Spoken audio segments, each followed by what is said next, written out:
ഇന്ന് നമ്മുടെ ഈ ഒരു വേദിയിൽ കൂടി ഓരോ മെമന്റോയും അതുപോലെ തന്നെ ഒരു ക്രൗണും ഏറ്റുവാങ്ങുകയാണ്. തീർച്ചയായും AKCയുടെ സംസ്ഥാന secretary Shri KK Kabeer sir crown അണിയിച്ചുകൊണ്ട് എല്ലാവരും എഴുന്നേറ്റ് നിന്ന് നമ്മുടെ എല്ലാവരും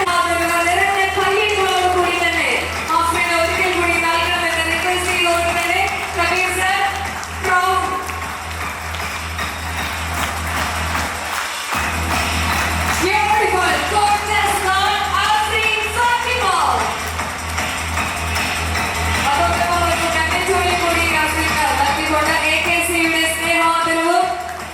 ഒരിക്കൽ കൂടി